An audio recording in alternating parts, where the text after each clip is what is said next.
All right, so I hope you all heard my assistant tell you that. This meeting is being recorded, like I said, but first off, I want to thank all of you for being here. I appreciate you making the time to take this class about opportunities. By far, my most favorite part of command is opportunities. It can take a business from not doing any deals to turning it into a business that is creating the dream that you want. The opportunity system is a game. A lot of people like this because it gamifies your business. That we're going to break it down to a really, really simple level. But to do that, there are some kind of prerequisites before you can do that for yourself. And so we're going to just kind of mention some of those on where you can get started. If some of the things that I end up talking about today, you're like, gosh, I don't know the answer to any of those questions. I don't know any of those things. Well, this can help you, and you can always do this with me on the side, 30-minute meetings. If you're like, gosh, Stephen, I just need you to walk me through it, awesome. I am happy to jump on a 30-minute call with you, and we can go and just go through your goals and set them up together. If you need help finding the information that goes in there, I can help you find that. But I'm going to share my screen and get started with one of my favorite documents. Actually, we're going old school with the document today, but one of my favorite ones from the Keller Williams canon of things that all of you should do, from new agents to older agents. I know that people do these every single year, and that's your 135 or your GPS. If you type in GPS into the KW Connect system, into the search bar up here, you're going to find a lot of different resources. The simplest one just being the basic 135. It's called a 135 because it's your one thing, 3 priorities, and 5 strategies for each. It's also called a GPS because it tells you where you're going in your business. If you have not completed one of these, you should talk to your coach right now and tell them, I need to set up a time so that we can do a 135 together. Or you can do it on your own. I'm going to explain it a little bit right now. They're simple to set up, but it does help to have somebody kind of holding your hand if it's the first time you've ever done one. Jeff, did you have a question? I saw you're off mute.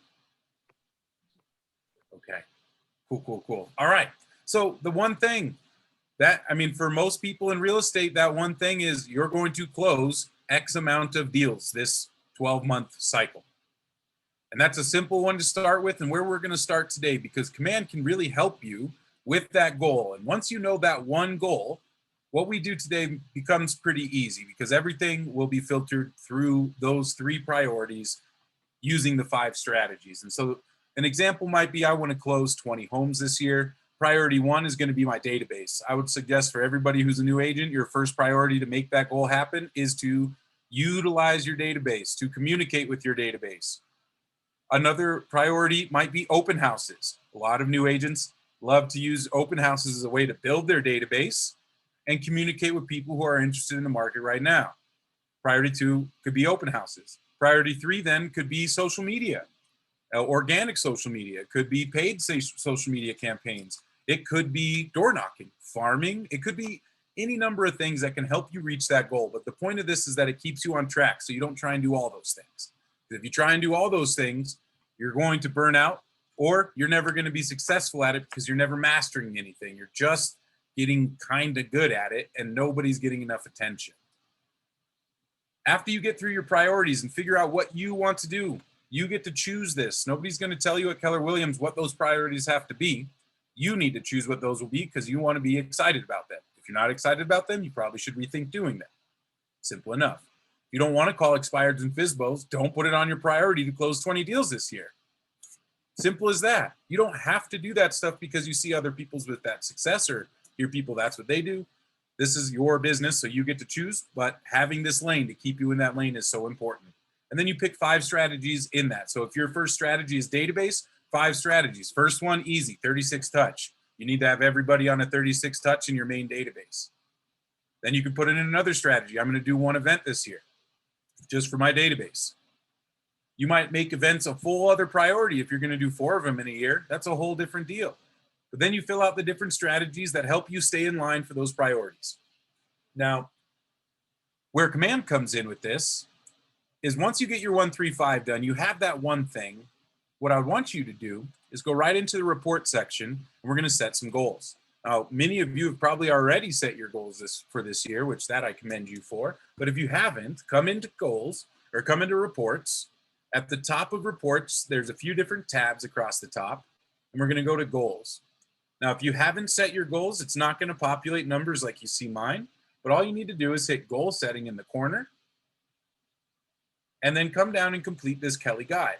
We're going to talk a little bit about the guide right now, but we're not going to complete it.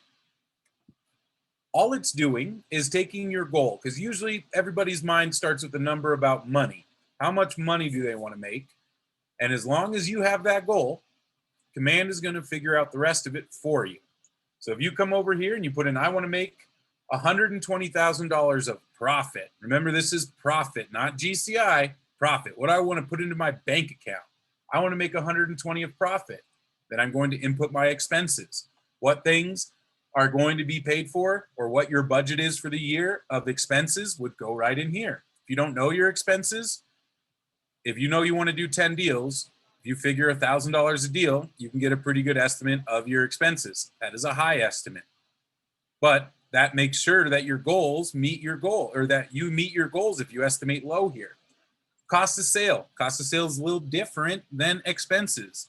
Cost of sale is things that have to happen in order for deals to close, because that's how you make your money. So cost of sale would be something like a TC. You only pay a TC if you close the deal, but it only happens on every deal, so I need to budget for that. So if I know I'm going to close 20 deals, $400 a deal for my TC, we know that's $8,000 for the year. So that starts my cost of sale.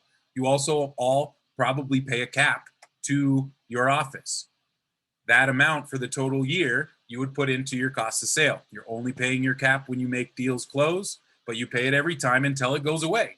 So if you know your cap is 18,000 as an individual agent, you put 18,000 on top of your 10,000, so you know your cost of sales is about 28. It then takes those numbers and breaks them down, where now it gives me an annual GCI goal. So I don't even have to calculate how much GCI I need to do. I just need to tell the system how much money I want to make and put into my bank account from this business. And so it tells me, well, that means you need to generate 163,000. That's going to pay off all your operating expenses, your TC for the year and your cap. It's going to, or your operating expenses in here. Oh, they added operating expenses. That's new. So I can take it out of cost of sale now, because operating expenses, that is my cap down there. And so it calculates that even for us. And then we can see what we need to do. And then the real beauty of the system comes in. But you need to, since it starts with money, you need to put in a few things. Your makeup of your business, if you're 15% listings and 85% buyers, 50-50, whatever you want it to be, that's what you should put there. And then you have your listings average commission, buyer's average commission, lease average commission. These, if you don't know, you can use the office's average commission. That will give you a good idea. If you take our offices, or whatever office you're in, and you take the average commission from that. We go over it once a month. You see it on our team meetings when Justin goes through those for us. You'll see our average commission. Use that, put it in here so that you can get a good idea.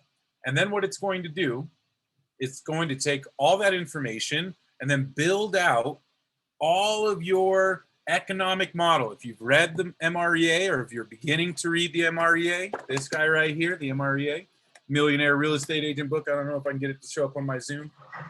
There we go. The economic model is the first model essential to setting up your business. Knowing what you need to do. The second one is your lead generation model. Both of those are taken care of in these goal settings, because you can see if I want to do 120,000, what I need to do is create 5,000 leads and convert 530 of those leads into contacts, meaning I talk to those people and now we're in contact with each other. They know who I am. I know who they are. They know I'm an agent. I'm contacting them for that reason. I need to turn those 530 people into 26 appointments set. Of those 26, I need to keep 20 of them, create 18 agreements from the 20 appointments that I set, and then put 16 of those 18 under contract and close 15 of them.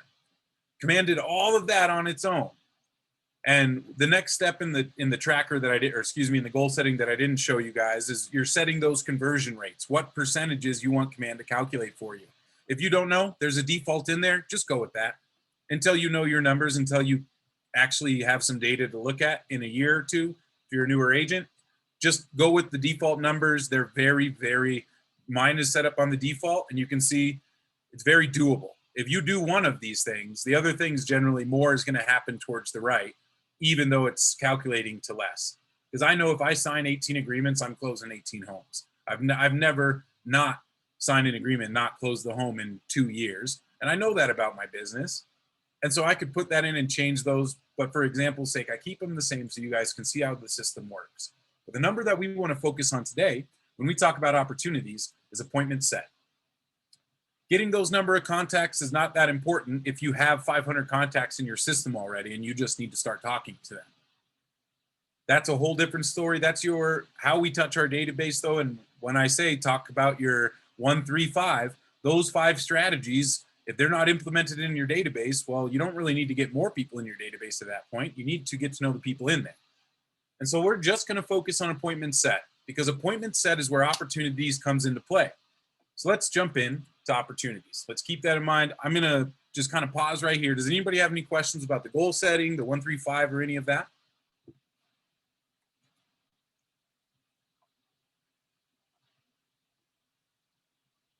Awesome, possum.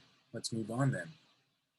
So now let's jump into opportunities. And we're going to talk a little bit of the basis of opportunities, what this is, and how you can utilize it to grow your business. So the first top pipeline that you see is your listing pipeline. Then we have our buyer's pipeline and our leases. I'm not going to go over leases because I still don't know any agents that use it. So we're going to focus on listings and buyers. They are separate pipelines, just like we saw before, where we have separate how many listings we want to do, how many buyers we want to work with. They're separated so that we can get numbers across the board. Each of these sections, listings and buyers, has 5 phases. We call these phases of the transaction. The phases are the same for buyers and sellers. You get a lead in or a contact comes in that you're cultivating. They come in for an appointment. These appointments, they're talking about signing you for a buyer or seller agency. These are not coffee appointments that you're setting. These are signing appointments. Then they go active. Either the home is active on the market or the buyers are actively looking for a home. This is when the offers are being submitted and negotiated in each phase. And then you go under contract, which is the most obvious part of this one. You go under contract and do the under contract stuff.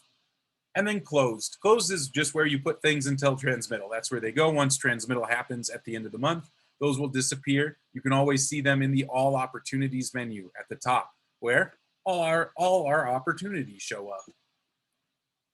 Now within each of these, your real job as an agent is the first 3. Under contract, most people will give that away for a TC to do all that fun work of uploading, downloading, talking to your compliance, submitting DAs, all that. For me, it's worth the $400 a deal, so I don't have to do it. You might want to do it yourself as a newer agent. You might have to do it yourself in your coaching program as a newer agent. And running a deal, Command still makes it easy. And like I said, closed, we can talk a little bit about closed when we work through some of these. But it's really a section that kind of just, that's where things end up. And we can still utilize it to help our business run as well when we get into the checklist. But before we get into checklists, we have to talk about stages. So each of these phases have stages. Now that sounds confusing because those words sound the same and they mean pretty much the same thing. So let me show you the difference. Across the top, we have our phases we just saw: cultivate, appointment, active, under contract, and closed. Now inside of each of these, you'll see these stages across all of them. And they represent the different stages of the phase. And so you can see under contract, we have escrow, or what we call, we don't call it escrow in here, we call it earnest money. And then inspection, appraisal, financing, and then clear to close. So very cut and dry. It helps you go through, you move your opportunity through there so you can keep them on track. And you can set checklist items for each of those phases of the transaction. Now, in the same way that a transaction works this way, we can go to our cultivate section, and we want to be able to cultivate our business. And this is the most important section to get started setting up, because this is how you define how you bring somebody from a lead all the way into a contract, to getting them to sign up with you and hire you to do business with them. Because if you know that you have people ready to do business with you, they're just looking in 8 months, but you have that in here and you have that calculating in your command, well, then you're going to feel a lot better about your business if you haven't closed anything in the last 2. because you are creating a pipeline so that our business doesn't do the roller coaster up and down, up and down. And so the first rule that I like to tell people to apply on opportunities is you have to think in your mind that anyone who's ready to buy or sell in the next 2 years is an opportunity for your business. And you need to put that, you put their contact information in, you add an opportunity, and you put them in the watch section, somebody that you want to watch. Now, if you have a lot of people, if you have a database of 600 people, which some people come in with great databases, if you have a big database of people, well, gosh, that might be 40, 50 people that end up wanting to buy in the next 2 years with you or are willing to like tell you that. And so the nice thing about Command is that we can customize the phases. Can't change we can customize the stages. We can't change the phases. And so we have this edit stages button on each phase. So you'll see edit stages at the top of this one, top of appointment, top of active, and depending on which phase I'm selected, will depend on which stages I'm going to edit. So I'm going to click on this one since I think this is a good one to edit right away. And so now we see them in a list, and we can now change them to however we fit into our business, this part of Command or this part of getting a lead in. Watch Nurture Hot is a great place to start. Don't break it or don't try and fix it if it's not broken. If you're a new agent and you don't have a system more sophisticated than this, then don't make it more sophisticated than this. Work with this until you need something else. But if, like I said, if you have a lot of people, you might come in here and add the stage of buying. Oh, sorry, this is our listing. Listing in 12 plus months. Just for those people who said, yeah, I'm going to list maybe in 2023 when the market calms down. And the whole intention around this, y'all, is that most people do that business in half the time they said they were going to. So if we know that we're going to catch everybody that's going to do business in the next year, we want to know about that. But really, we're saying we're going to catch everybody in the next 2 because I know that most people say a year and they transact in 6 months. They say 2 years and they transact in a year. And I'd rather not miss that than nurture them for 2 years because maybe it is 2 years they buy it. But we want to set up our opportunity system so it's ready for that. So we have another additional cultivate stage that we want to put in there. And I'm going to move that to the front since those people are closest to or farthest away from transacting. These people are the closest to. You can organize it that way. You might want to put the hot people at the top because those are the ones you want to see first in your opportunities pipeline. It's very specific on how you want to do this. But I'm going to put hot at the end. And so we can add in these different stages. If we don't like hot and we just want to use the first 3 that I have, I can delete the stages too. 100% customizable in here of how you want to organize your stages. And it goes for cultivate, appointment, all of them. I would recommend don't change the appointment ones. Add them in if you want, but don't change them to something different. It's pretty basic setup in there. We'll take a look at those as well in just a moment. Now you'll see in here checklists and client updates. We're going to talk about those as well kind of towards the end of this class if we have some time. But that's where the real power of Command opportunities comes in for running a big business, making sure nothing falls through. We'll start with just the game, right? We'll start with the game of, okay, we have this cultivate section, and we just said that I need to make 24 or 26 appointments happen. Well, if I need to make 26 appointments happen, that means I probably need a good 30 to 35 of my opportunities at least. But if you do the math there, that's less than 1 opportunity I need to add into my system per week, right? So I got to find 1 person in my database that wants to buy in the next 2 years, well, every week. And if I do that, and I do the systems and I get them on the 36 touch, you follow your GPS, you hit them with their 5 strategies for your database. You're expanding that database so you're getting more people in your open house strategy. And you're running events as well for your database and you're communicating with them at a high level for those events as well. If you're doing all that and putting in 1 opportunity a week, you're going to meet your goals. That's why it's built out like this. And if you can play that game in your head and you go, okay, well, I know that I talk to about 100 people and I might get 1 person. And so you go, okay, well, then you need to talk to 100 people a week. Well, how many people a day do you need to talk to 100 people a week? Well, if we have 5 days in the week we're going to work, we're going to talk to 20 people a day.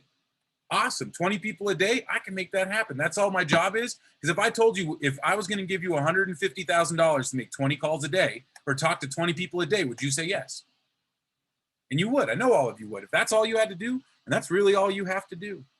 And then you put them into the game. You get them into an opportunity. You talk to some people. You talk to that one person. They say, yeah, actually, I've been thinking about it. My lease, I just signed a lease. And I've been thinking about getting a home, but my credit's kind of like smush, and I don't know what to really do about that. But I am thinking about it. And you're like, perfect. Let me put you in the system. I'm going to send you some credit stuff. And so you might have people, you might create, if you have a lot of first-time home buyers, you might create a stage in your Cultivate section that's all to do with building credit and down payments. And you put them on plans that apply to that. If you have a lot of that business, if you have a lot of people who are selling their homes, you're going to build this out more and talk to those people and how your business runs.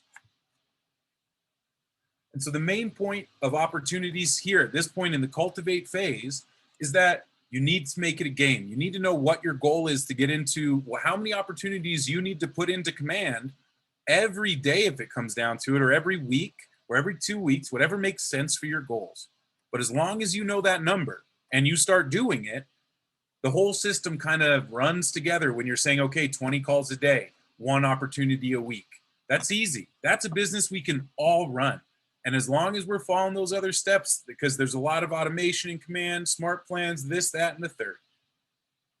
But if you follow those simple ones, put them on the monthly neighborhood nurture, call them 4 times a year, run an event at least every other quarter, you'll get to contact them over 36 times. All those emails will be automated. You add HomeBot into the situation, that's another 12 emails per year and probably 4 phone calls you should be doing with them, if not integrating them. But there are a lot of easy ways to get those database strategies checked off automatically with Command. So again, that's why I want to bring it back to the 135. When you know what 5 strategies you're going to do to get that one person, that one opportunity in Command every week, it makes it easy. And it takes off all of that analysis paralysis from you of who do I call? What do I do today? I have an hour free. Somebody canceled a meeting with me. They stood me up. What do I do? Well, have you gotten your opportunity in for the week? No? Okay, go shake the opportunity tree or the money tree. Come in here, shake it. Start calling people in the listing in 12 months. Hey, rates are about to change. Buyer pool is going to change. Just wanted to chat about it. Those kind of things, staying up to date or sending an email about a current market update or a text message in bulk to all those people can all be accomplished in Command. And so the first step is to figure out how many people, how many opportunities do you need to create? We do that through goals. Once we know how many we need to create, we break it down per week or per day of how many we need to be adding, or per month. Per month is also fair for some of our businesses. That's where we're at. If our database only has 100 people, it's hard to add somebody every single month from only 100. So then your goal might shift to adding 100 people per quarter to your database on top of doing this. Maybe it's more important to get people into your database than into your opportunities right now. It just depends on your business, where it's at right now. You can never put too many opportunities in my opinion, in here. As long as you have it organized, keep it in there. Because I want to talk, before we go into some of these other ones, I want to talk about kind of the other game that Command helps us play in here. And it helps us all tap into that dollar value of what we're looking for. If we put money to this, you'll see that it starts to make sense in our minds better. But you can see over to the right side of each of our pipelines, we are given 2 pieces of data: potential income and probable income. Now these 2 numbers are calculated. First, potential income. Potential income takes all of my opportunities in that pipeline, and based on what I put as the estimated budget or estimated list price, it will then calculate, based on the commission and all the other information I put in, how much money that commission would be, and it adds them all up, and it gives me that total number. And so if we look at my personal business where I actually run things through, we can see that my business is very buyer heavy, and you can see it calculates, though, a potential income of about $80,000. If I can close everything that's in this pipeline by December, I'm going to meet my goals of $120,000, right? And because I've already closed a couple, but here's the issue. I only have a probable income of $20,000. You might say, well, Stephen, why is that? Well, each of these opportunities, when we click into these stages, you might have noticed these little percentages at the top. And these are calculating the percentage based on that commission. My personal listing here is only calculating 5% of that commission, because the probability of somebody this far out, we don't want to calculate that at 100%. We're not going to close every person we put into our pipeline. That's really not realistic. We're going to lose out on some business that come in here unless you put every single person. I mean, if you put every single person you know in here, you're going to lose out on business. So we only put in the people that we know are going to buy or sell in the next 2 years, and we're going to try and convince them to do that with us. All right. And so all of these percentages up at the top, you can change based on your business. So if you're like, Steven, you're full of it, 10% of all the people that I introduce into my business are going to close. So you can come into the edit stages menu if you'd like.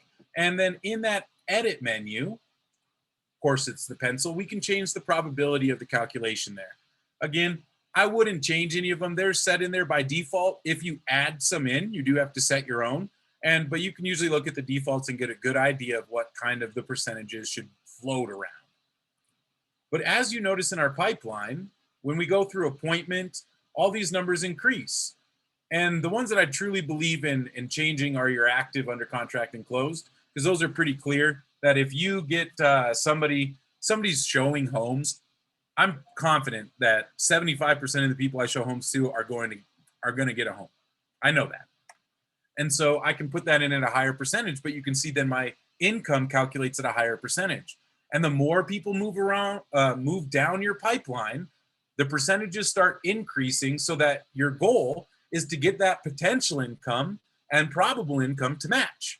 Because you know, if you have enough business in your pipeline on the probable side, that means that you have enough business to meet your goal.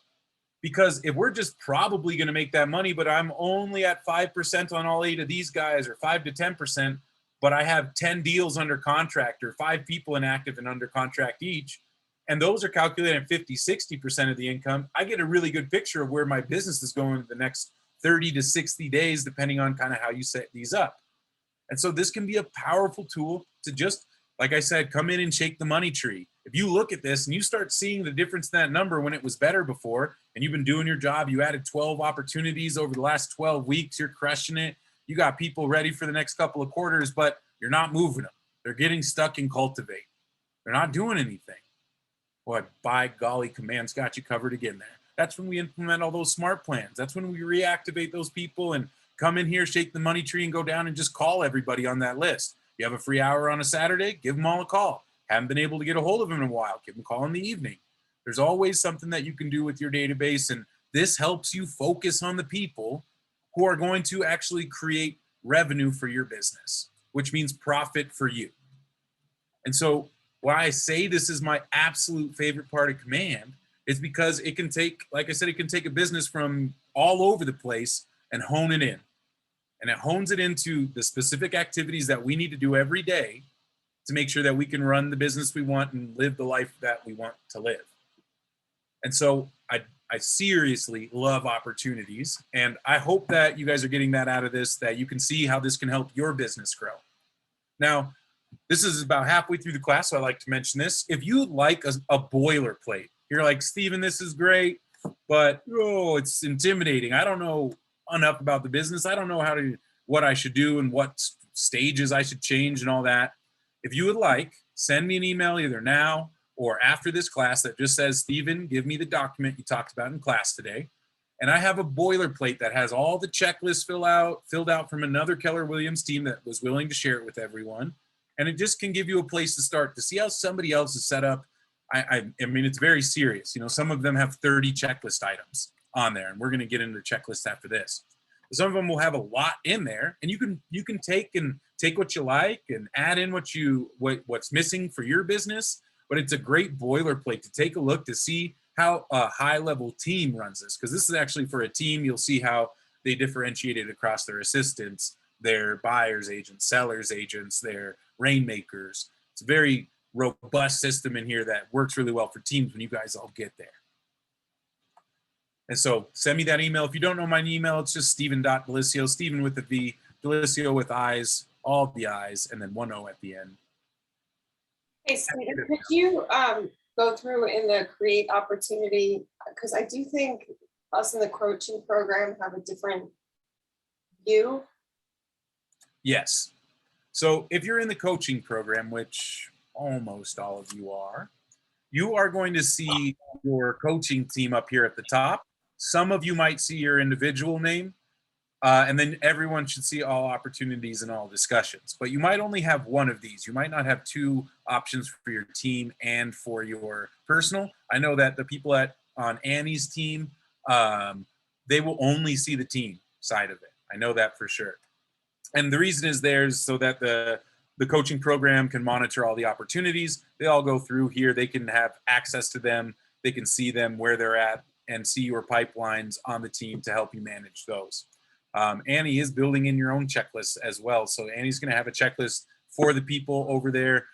Eva does not have a checklist now that she uses. She does have access to the document I'm talking about as well that I can send over to you so you can look at it and create your own. She just runs her PC account slightly differently. She's not as integrated as Annie is over at Advantage. And so you can use the document either way. I'm sure that Annie would be fine with adding things into it. If you're like, oh, I got to have this in there. Please, Annie, put this in as a checklist item. We can go from there. But once you get all those people out of your team account, once you guys all get out of your coaching program, close your 6th deal, that's the team side's going to go away, and then yours is just going to look like mine, where it'll only say Steven Delisio there. It won't even have a 4th column over there for you, unless you have a team. Once you get a team, it'll look like mine. You'll have your Rainmaker account and then your team account as well. So hopefully you guys all jump into some or become Rainmakers in the next 18 months. All right, but yeah, let's create an opportunity. So the big difference you're going to see is you're not going to be able to change this option. So in the team side, you're not going to be able to close this out, because if I turn that off, it jumps over to my account because I'm the Rainmaker. You are not going to have that option. It's just going to have the team labeled right there if you're in the coaching program, and it should just be grayed out. We select which pipeline we would like to put them in: listing or buyer, landlord or tenant. Who the owner of that contact is, you probably won't have access to that either. But you should be the owner. If it is your contact that you personally gave to the team to run through this, you should still be the owner. You should not see the team as the owner unless you're getting a lead from the team. Client. Now, an important note about clients. If you're in the coaching programs, you need to make sure that your contact is in the team side of command for it to show up here. And you can't create a contact or an opportunity without, you can't create an opportunity without a contact. So if you have them in your personal side of command, that's fine. But when you want to create an opportunity in the system, you have to change their account, which is as simple as just selecting the box next to their name, hit the select bulk action button, change account at the very bottom of that list, and then you just put it in the team side. Then you can come in here and create an opportunity, and we're going to create one for old Lucky. We can add a co-seller if we'd like. If there's a spouse connected to them, they will auto-populate there at first into the search if you have them set up like that. And then it will name the opportunity, which I generally take out the listing part. It's in my listing pipeline. I don't need to see the word listing again, but I usually will, if I know the address, put in the address that they are listing. And then tags. Tagging your opportunities is just as important as tagging your contacts, because for the same reason, when we want to take a look at data, or if we want to organize these in one way or another, we can do that through tags. So some of the tags that I recommend you starting with are market-based tags, so where those people are at in the market. Premier, luxury, like the super luxury market, first-time home buyer. Those are all different tags I use. You might want to use location tags. Sometimes you can get specific. You might just say Jefferson County, Arapahoe County, Denver County. That might be if you know where it is. You might say Lakewood. You might go even smaller than Lakewood, and you might know the small neighborhood in Lakewood, the Applewood Estates. You know, you might go into that and use, if you do a lot of business somewhere, then I would say do it. Or if you want to do a lot of business somewhere, create the tag so that you can track it. Because then at the end of the year, you can say, okay, let me pull all my opportunities that are labeled with Applewood Estates that I listed or that I had the opportunity even to get into my pipeline. And then I can see, well, how many did I close? Did I close any? Did I close 3 or 4? But then I have that record to be able to organize them for the future. And so there's all kinds of different tags you can use, but location and area in the market are two really simple ones and kind of systems that you can use to start tagging your opportunities as well. Because in that all opportunities section is where we can come in and then start looking through our opportunities that are organized. Oh, the other one that I like to put in there is referral source. So if it's like a lender referral, or if it's a database referral, or where is that lead coming from? Where's that closing coming from? Because we want to look at the end of the year, where'd my business come from? Because if you look at your 135 the next year and you got 0 business from open houses, you might go, maybe I should change that priority to something different because I actually got more business from something I wasn't even trying to do. And maybe I should focus on that to create business from it instead of just letting it happen, right? Instead of letting the business just come to you, then I'm going to focus on it. I'm going to market to those people because we got this data at the end of the year. And so use your custom tags for opportunities. There's a whole settings section in Command just for opportunity tags. Just like contact tags has their own set of settings, opportunity tags does too. Estimated close date, you don't need to put that in there, but if you know it, it'll change. So not super important to put that information in. Estimated listing price. This is what helps calculate that money for our probable and potential incomes. And so I definitely recommend putting numbers in here as close as you can to what they actually are. I mean, if you have an estimate, go low, because again, if we go low on our estimates, we're going to blow our goals away when they actually close in our market. Commission rate, I usually set all mine at 2.8 as a nice average. And then you can actually choose where you want to put them. So you can start them off in any of the first 3 phases, cultivate, appointment, or active. And so if I choose cultivate, I get to then choose the stage that they're in as well. And so you guys saw those are the 4 that we have in there. And I'm going to say, oh, they're hot client. And then I can assign them. You guys won't have the assignees stuff. If you are an assignee on the team, your name should be there. You might see your coach's name there as well. And so, but you won't be able to generally change this unless you have heightened permissions on your team. But I don't think any of you do. But that's it. Any questions about the creation of an opportunity?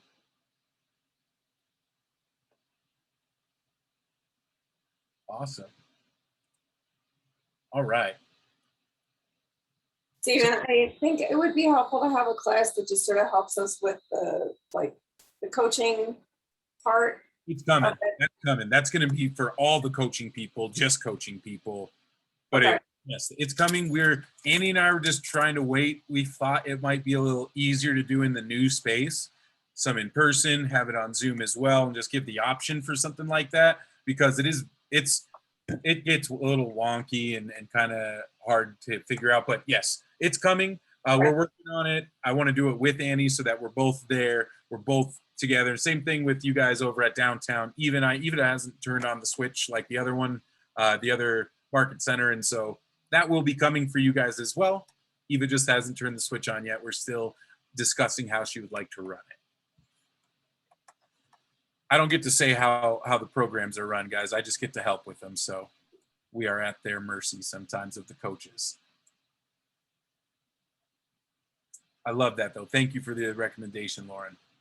Yeah, because I've been doing this. I just moved one of my people over to switch to the other team, and now I can't figure out how to do anything with them or where they are.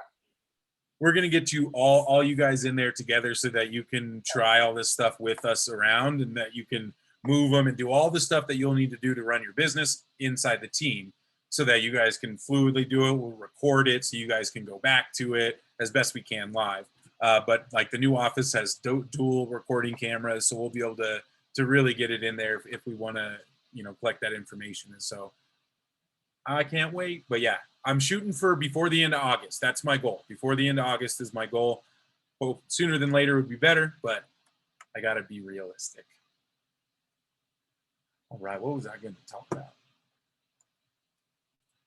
That's what I wanted to talk about.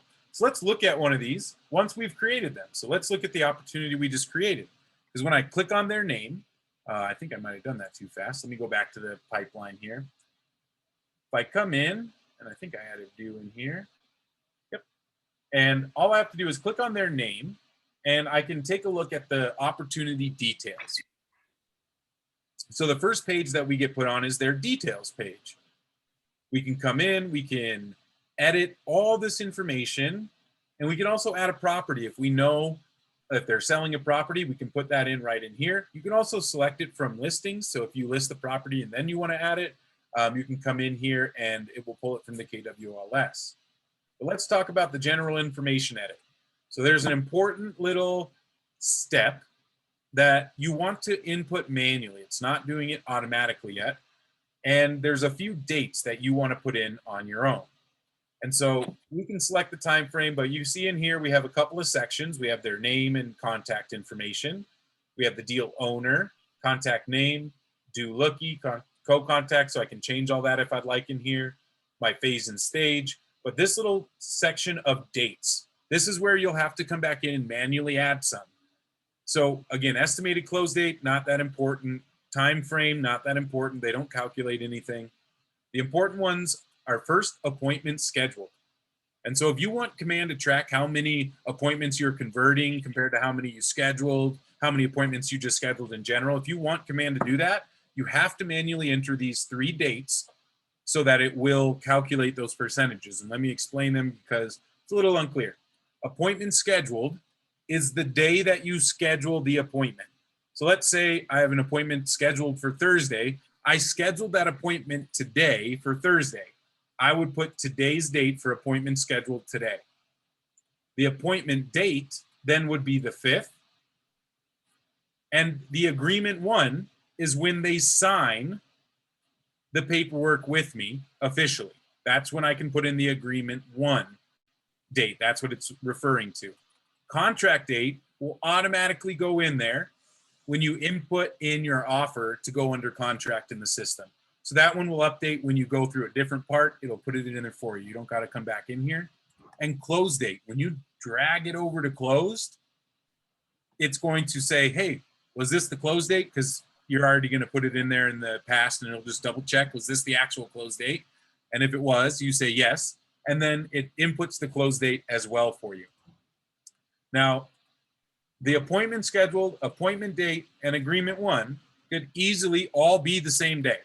Right? I could schedule an appointment for this afternoon, meet with them this afternoon, and they sign this afternoon, and then all those are the same day. Right? I just have to come in here and individually put those in for all the opportunities if I want Command to calculate this stuff. If you don't care for Command to calculate it, you can keep track of it if you'd like, but you're going to write it down somewhere. So I recommend letting Command take over this part of it so that you get that tracking ability. You'll see in reports that it'll track how many people, how many appointments you converted to agreements, which is the most important one that I think is that's a really important pivoting point of conversion from appointments to agreements. It's a real clear issue. If you have a bunch of appointments but no agreements, well, we know what we should talk about in our next coaching session then.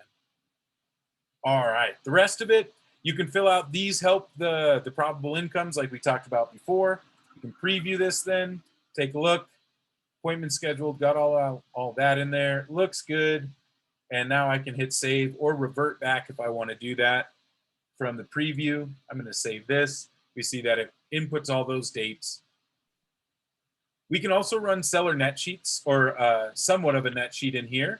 So you can come in and put in all this information that you have in here, show net comparison. If you can put in all that information, you can get a simple, quick net. I wouldn't use this as my actual net sheet at a presentation, but if I wanted to just quickly throw that in there, have a conversation on the phone, maybe, especially if they're somebody you're trying to cultivate, and you can put that in there and say like, hey, I just pulled a CMA, I put it into my quick net sheet, and it looks like you might be sitting on, $100,000 of equity right now. You guys want to move? And you get to see. All right, what else do we have in here? So as we go across, there are a couple of other tabs. There'll be a profile tab, buyer or seller profile. Now this is a part that's connected into your app. So if they connect into your app, you'll see that they are connected in here. You'll also see in the guide if they've checked off any of the steps, because there's actually a guide in there. You can go in and edit it. There's a whole bunch of stuff we can teach about the guide, but there's also stuff in there by default, and you don't really need to edit it. But I don't know any agents that use it at a high level. Big agents, little agents, nobody. the guide's coming on its way. It will be cool eventually. Documents. If you are doing your own TC work, this is where you will spend a lot of time when you're under contract. In your document section, you're going to want to make sure that you come in here, pick your type first, residential, commercial listing. You might have another option in there as well for some market centers. Especially on the buyer side, I know buyer side, we have new builds option as well because some of the paperwork is different. And this chooses your little bundle of paperwork that says what you need to upload. And so you can come in here. If you've watched Amy's class, it goes over all of this. If you have, if you're at Advantage, I should be having your compliance video completed with one of our leadership members by the end of this month as well, where it's going to go through and explain exactly how the leadership wants you to do this piece. But you can see in here all the different documents. You can come in under contract close. And really the part that I want to talk about now or just add in is that you can actually create custom folders in here. And so what a lot of the times what I'll do is I'll create like a lender docs folder. That's the most common one that I use. I can make that private. Only people who can see that at that point is just the market center personnel.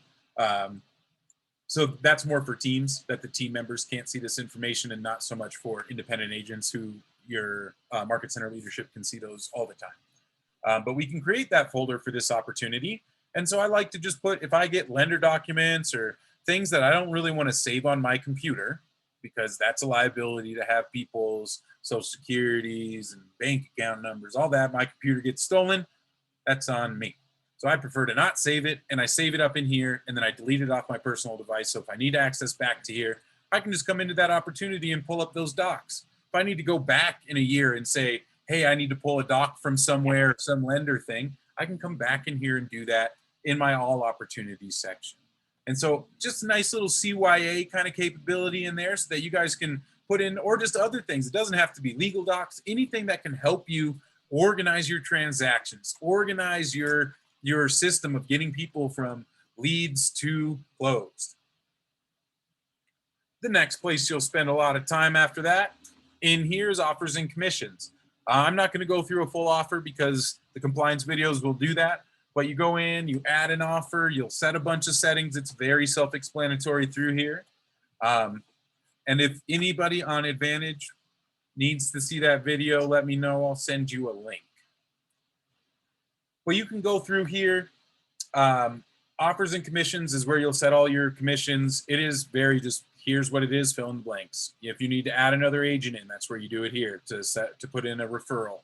If you need to pay a coach, if you need to pay your TC, all of those things come in here. If you're paying a TC, they should be setting this up for you, and they'll put their fee in, and it'll make sure that you get paid on time. Oh, the notes section. This is a great part of the opportunities.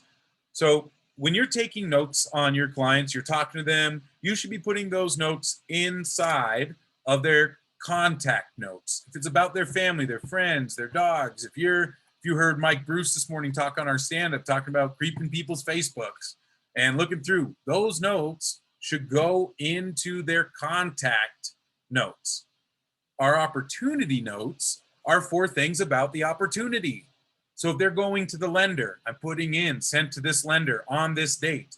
If I'm doing a CMA for them, I'm putting in that CMA information with the date and all those notes into the opportunity, so I don't clog up my contact stream when I'm trying to say, okay, I'm gonna do some care calls, call them up, see what I looked at, see what we talked about last time, see what they're doing, their family, what's their wife's name again? Oh yeah, what's their son and dog's name? Their dog just had a birthday, had that in my notes, great. I don't want to get all that clogged up.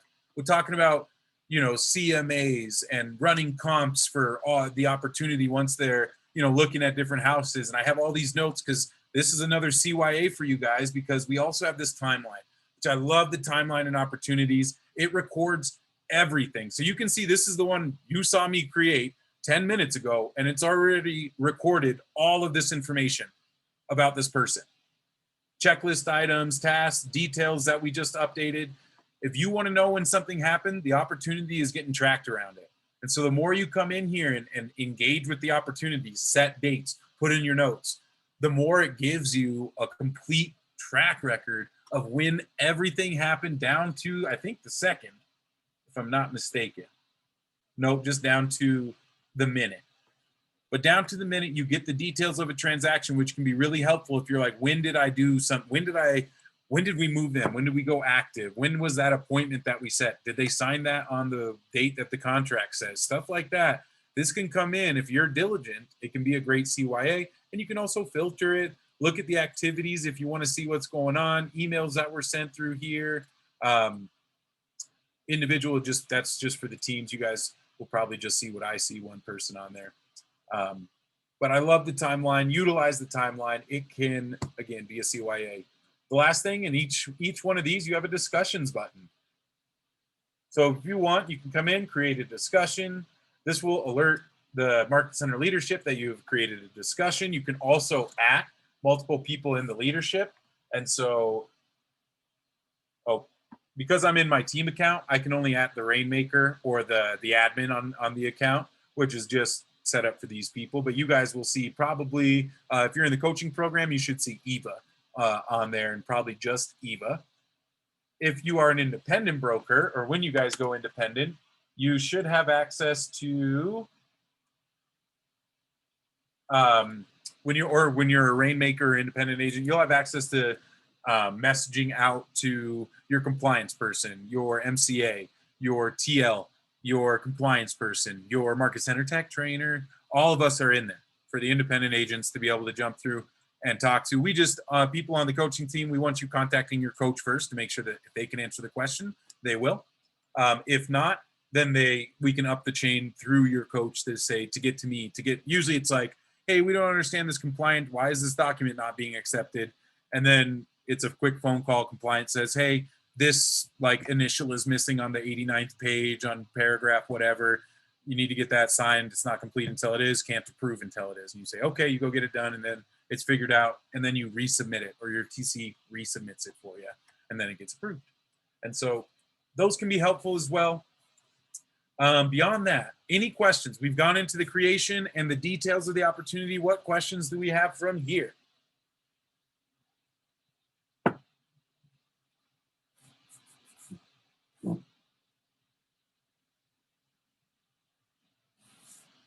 All right, excellent. Gosh, you guys are making my job easy. So the last thing that we need to talk about are the checklist items. The checklist items, each phase has their stages, and each stage has their set of checklists. And so the same way when we came in here and we looked at Cultivate and we wanted to change the order of the stages, again, remember I told you guys it was foreshadowing for you earlier, to remember that, well, the last part we need to talk about are these checklist items. And so checklist items show up by default on every opportunity that gets put into that stage. And so if you want to make sure that everybody in the watch category, we can take a look at mine here. It's very cut and dry basic. We're watching somebody, so we want to make sure a few things are done. Define their ideal neighborhood. So that's a phone call or a text message. Where do you want to live? Monthly neighborhood nurture. Make sure that gets turned on. That's why we define their ideal neighborhood, so we can add the neighborhoods into command to put them on the neighborhood nurture. So I might come in here, and you can see I can't assign any dates. We don't have default dates to say how many days out or anything. You have to go in there and set due dates for them yourself if you want them to show up in your tasks. Hopefully we'll be able to jump into those in the next couple minutes. But you can see as we go down, different cultivation steps, CMA1, CMA2. I might, if this gets put into the watch section, could be 2 years, could be a full year, and I should probably do 2 different CMAs for them. One in the spring when the market's hot, one in the fall when it's not so hot. And I can send those out, but I want to make sure in my business, I'm going to do 2 CMAs for everybody in my Cultivate section. That's how we put these in here. Are they on HomeBot? That's another one that I want all these to show up because I want all these things to happen. And that's just in watch. And then we can go into nurture. We can go into hot and set different things that might be more appropriate. Instead of using the monthly, when they're in the hot section, I should probably get them on the bi-weekly. They're going to list in the next 3 months. I want bi-weekly so that you get to really know the market. They're seeing what the market's doing on a bi-weekly basis so they can see the prices. And that monthly neighborhood nurture tells them list price, sale price, right? Average list, average sale in that small little neighborhood where they live. So it's really nice and accurate, pulling from our MLS to say like, oh, gosh, I thought my home was worth $200,000 more than it actually was, which makes all of our jobs easier when we come in and slide the CMA across that's honest and accurate for the changing market. And they thought it was going to be 100 grand higher. And you're like, you've been seeing them for every other week. You've been seeing the market has been slowly coming down. I'm sorry that you want 100 grand more, but the market price this house is not me, not you. And so these are the kind of things that can help us run these smooth businesses. You'll see inside of each and every stage, no matter if it's a stage in closing, a stage in under contract, a stage in any of the different phases, you can create a custom checklist for your business. And so the document I mentioned before has lists of these checklists for their stages. They use their own stages and they have checklists for those, but you'll be able to understand them. If you emailed me for that document, you'll be able to understand them, take a look at them and kind of see, okay, oh, that makes sense. Oh, that smart plan's a good idea. Oh, I definitely need to put them on the quarterly call plan. Those are like in the cultivate buyers and leads, buyer and seller leads, the cultivate section. That one, you got to figure out, what am I going to make sure I do for every opportunity? These are the people that cannot slip through the cracks because they're going to buy with me in the next 2 years. And I want to make sure that that happens. All right. I know we didn't get too deep into the checklist. Are there any questions up front about the checklist? We're running out of time here, and I want to respect y'all's time. So let's open it up for any questions that you guys might have before we cut out.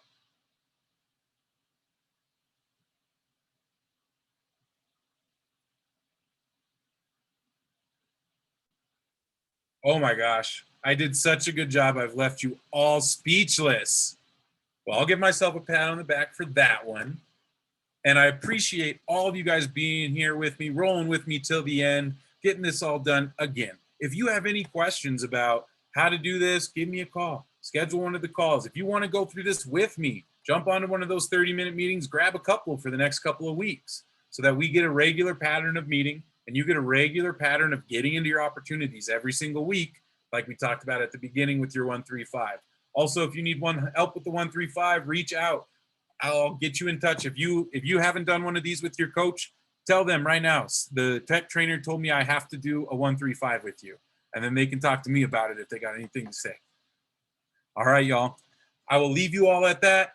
Look for this in about a week on the respective YouTubes, and I will see you all very soon. Thank you.